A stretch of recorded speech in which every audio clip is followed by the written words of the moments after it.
Repurpose kin ano na to, yung repairman. So solar powered siya, tapos plastic waste din siya. Oh. Hindi siya nga kasi sa plastic waste, flexible plastic. Mga sachets na bala, mga yan sa Milo, wala nga daw combination sa plastic and another material.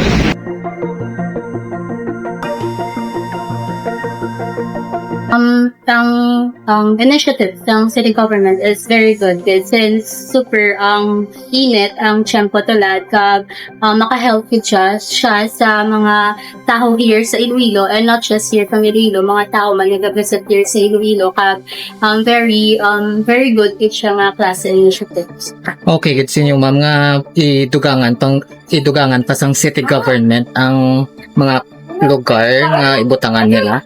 I think yes. Kaya usually syempre especially kung like kung mga students nga for example sa school or program talaga. So syempre dapat yung may gawin na magsakay. So like sila mo niya tayo bala nga grabe ang attendance. So makaharap siya nga mas tama ako kasi nag-exam ang mga filter nila pala mga tao.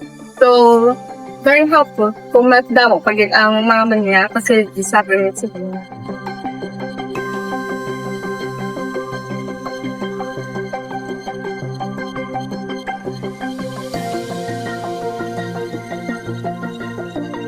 So halos na ni-repurpose, we made sure na minimal ang ating essence, mostly more man lang, I think.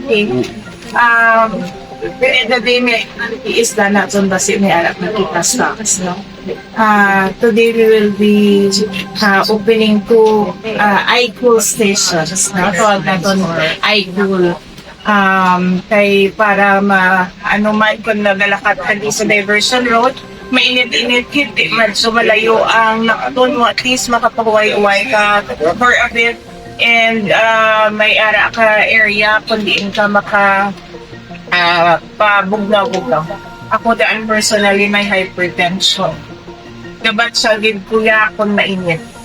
Pagkisay na kulbaan ko nga aga init na sakit ulo ko. So makarelate kita ko sa may mga hypertension. Amo ni nga sang nakita na po nga may amo ni nga project manamit man kay ang bako implement man nato diri sa syudad. We will be having more iCool stations. This is the government side initiative. I have received some partners from the private sectors that will help establish also cooling stations sa ilang mga establishments. Kasi sa lang to make sure nga ang mga Ilonggos may kahuway-huwayan kung nainitan.